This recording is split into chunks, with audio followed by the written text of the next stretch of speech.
Friday night, it's been a crazy week. Meal prep is a lifesaver. So if you don't have time to meal prep yourselves, there are companies out there. For those of you who are local, Ava's Flava, she's a sweetheart. Her meal prep company is amazing. So this is her butternut soup with chicken. And then you can buy chicken by the pound from her as well. So I got a bunch of shredded chicken. I mix in a little bit extra, just help me hit my macros. But on busy days like today, I tell you what, I don't have time to get home, cook a good meal, but you can't use that as an excuse. There's still ways to eat healthy. I take my CLA servings with my 2 biggest meals of the day to help convert fats to fuels, especially with the training I've been doing. Speaking of training, so last week you guys saw how I'd run in the morning and then I'm doing 2 a day, so I'd go back in the afternoons and do strength training. Last week we trained with Garrett. Ironically enough, I hit a point where I was overtraining. So I'm taking the next week off. Let me talk to you guys about what I experienced. So with my running program, I didn't take into account that it's built for somebody whose sole focus is running. It doesn't factor in that I'm strength training in the afternoon. And when we strength train, we usually push ourselves pretty hard too. So I hit a point where my central nervous system fatigue was too much. Last week, we had Mike Oliveira's birthday. We met in the previous video, IFBB Pro. We went out for all-you-can-eat sushi, and that dude, he ate 11 rolls, and good for him, it's his birthday. He ate like $180 worth of sushi. I could barely even make it through 2 rolls. And I was like, wow, something's up, because I should be able to smash some sushi. The previous week, my long run day was 8.5 miles, and I handled it with ease. The very next day after Mike's birthday, I had a short 2-mile run. I didn't even make it a mile. I was completely gassed, didn't feel good at all. And I was like, man, maybe it's just a bad run day. So the following day, I was supposed to have a 4-mile run. Made it 1/4 of a mile and was completely tanked. So as Garrett stated, like, man, you're overtraining, you're doing too much, you need to shut it down for a minute. And I haven't taken a long break in forever. I haven't done like a deload week or, taken a week's break from the gym. So I'm taking the next 7 days off. I need to let things reset and then I'll come back stronger. Then looking at the training program going forward, I'm probably gonna have to take, minimum 3 days rest.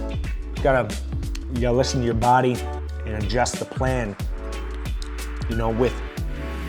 With athletes or type A personalities, it's so easy for us, especially like when we start hitting a rut, whether it's in training or whatever the case may be, we tend to try and push harder. Like, don't be a bitch, let me push harder. It's not gonna work. Like, you can actually make it a lot worse on yourself by doing so. This week, man, it's been crazy. So we launched Blue Frost. We brought Tiger's Blood back in. We got some big sales numbers with those 2 being back in stock. So tomorrow we've got the Idaho Cup. Then we're also taking a look at potentially our new warehouse space. So you guys will get a first peek at that. Ava's Flava, I'm telling you, man, it's what, 8 p.m. right now. We still got more boxes to go pack. Guys, I'm gonna go pack the boxes, get some sleep tonight. I'll see you guys in the morning.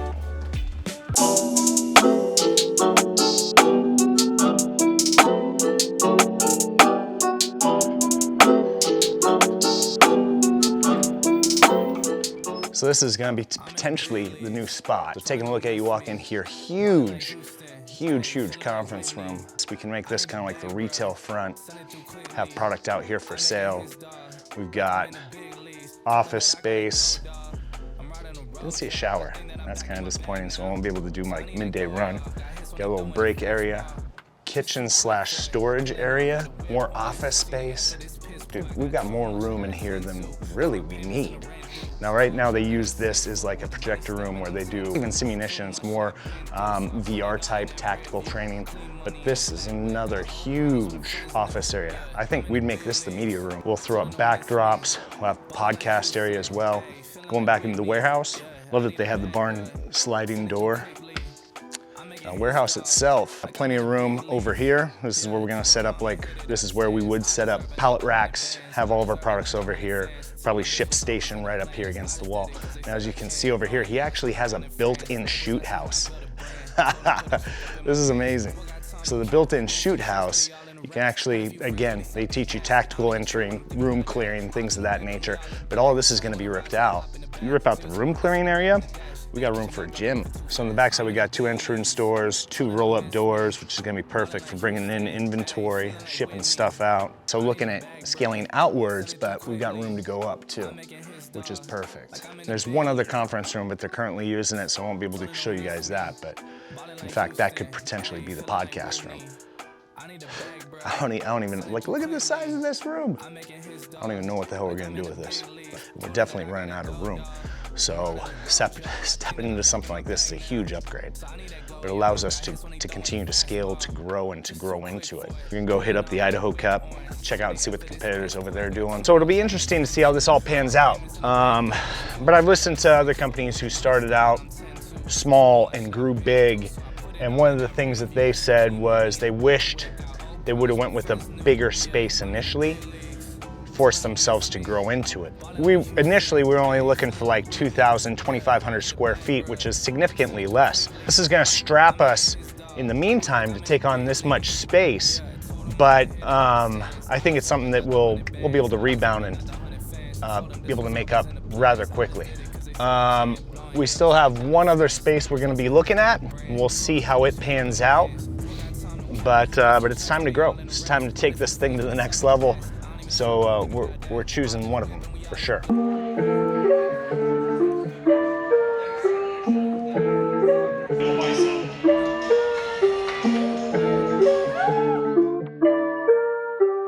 Where's Da Vinci? Yeah, they just wanna see me in the grave. Come out the law in the rave. Oh no, I can't wait. You can read what you sow in the day. I was down, now I'm up to the plate. All right, so I'm here with Darren from Aesthreadics.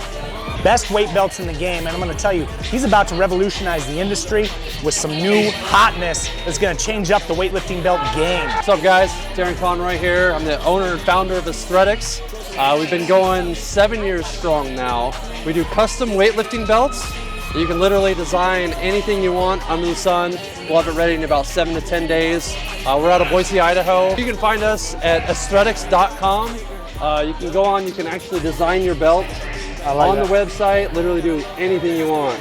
All right, and of course we got Jenna here. She's got a booth space at the Idaho Cup as well, promoting Jenna's Body Shop. What's up, you guys? We are here with Jenna's Body Shop. We got our first booth set up, promoting our both lifestyle and contest prep coaching. So all about nutrition, workouts, health and fitness.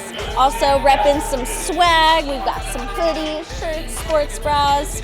So just here to come have fun and support all the awesome competitors here too. Lambo claimed it on the interstate. Fame is nothing when there's Jesus in the stage. On the front and silver, it's the game. I feel my calendar, I'm losing track of all the days. Call me water boy, and I was giving them a name. I was sitting on the bench, they had to put me in. I'll tell you guys this much. Bodybuilding isn't really our main sport that we like to promote. With us and having our military background, we're more into competitive sports like CrossFit, like powerlifting, strongman, things like that. Now Whit, I wanted to obviously go and give our support to Whitney, who's on our team, and she just made the crossover from CrossFit to bodybuilding, so I'm super proud of her for taking that jump, that leap. We still find ourselves as a supplement company segued into bodybuilding events, and they're a fun time, right? They're a great event to go to cheer competitors on, but it's just not something you see a whole lot on our page. I always have people ask me, like, what does it take to become a sponsored athlete with UXO supplements? And my main thing is I don't look for egos. I look for cool people, genuine people who support the mission, who understand what UXO is about. So if you're a competitive athlete and you're looking to be sponsored by a company like UXO Supplements, like, get to know the vision, get to know the mission, what the company stands for. That's what's important to me, to know that I have people on the squad that are 100% invested in what we're doing and what we're about. That doesn't just go for UXO Supplements, that should go for any company you want to become involved with. Get to know them, get to know what they're about, and show them your support. So this is the not so glamorous side of owning the business, right? Like, here it is, it's 9 o'clock at night and we're still packing boxes. We've already shipped out a full pallet, and as you can see all these boxes stacking up here, we have like another pallet more to ship. So people always ask me, what's your 5-year goal with UXO? We have plans. We have big plans. Like I see us being a multi-million-dollar a year company. And I want to grow it to a point where I leave a legacy, where I leave something for my kids, where I make a difference. Like that was our big focus, was how do we give back to the veteran community? How do we make a difference within that community to help with like the veteran suicide issue, to help them deal and cope with PTSD? So that's my goal. Reality is, you know, everybody's got to start somewhere. You look at big companies like HP or Apple, they all started in their garage. And that's where we're at. That doesn't mean that we're like lesser of a company for it. If we didn't start this company with big investors, like we started with $10,000 and we've grown it to a point where we're gonna break $1 million this year.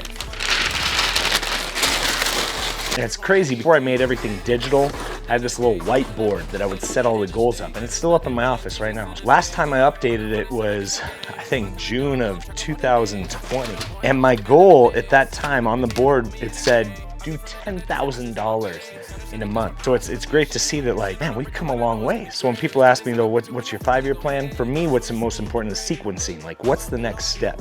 So ultimately, our next step, our new warehouse location. From there, I mean, man, I need to add more resources. Like we need more help on the team. I shouldn't be here packing boxes at 9 o'clock at night.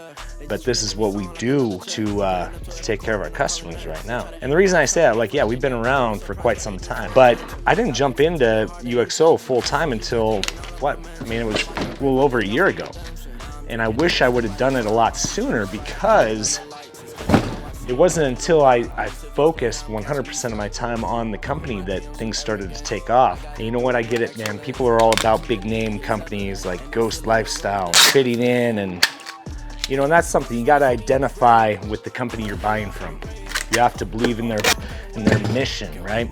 So you see us packing boxes in a warehouse, and you know, I was apprehensive to post something like this because people may see it and be like, oh man, you know, I don't want to buy from some guy selling supplements out of his garage. But like I said, everybody starts somewhere. So if you believe in the message, you're behind what we're doing, then rock with us, you know? But if not, I get it. Like, just because we're selling stuff out of a garage, though, doesn't mean that our stuff's any less quality than any of these other manufacturers out there. We use FDA registered labs. Like, we've done everything the right way because we want to offer a quality product. Like some of these bigger supplement companies, they're putting in $1 million purchase orders. Our biggest purchase order to date has been $250,000. The way the supplement industry works is the more you buy, the bigger discounts you get. So it really does reward the bigger companies, and we're gonna get there. That's my goal. That's word on everything. It's been a long, hard battle to get here, to do it ourselves, but at the same time, I think that makes us unique. I'm just blessed that I'm able to do what I want to do. I love this industry. I love the supplement game. I want to make a difference. So the last piece, guys, Tiger's Blood. We got this bad boy back in stock after being out of stock on it for multiple months. That really sucked. And then Blue Frost, guys, slaying it. Absolute gas, guys. Fucking love it. Check it out. Here's the shit that sucks, though. As a business owner, we filed a claim, but dude, I've got 2 cases of Blue Frost. They were absolutely annihilated. Obviously, cannot sell these. It's frustrating, man. So you file a claim for something like that, right? But with it being so small, 2 cases, like, it's small to the shipper, but to us, if each unit cost us just under $20, we lose 2 cases, that's 24 units. You know, that's a big hit for a small company, but it is what it is. You know, don't really give them out, right, as freebies. Nobody wants a fucking damaged container that's leaked powder everywhere. You know, we just eat it. I know some businesses raise their prices to try and compensate for stuff like that. We're not going to do that. So if you found any value or enjoyed the video, please like, subscribe, follow us on this journey. We appreciate you guys.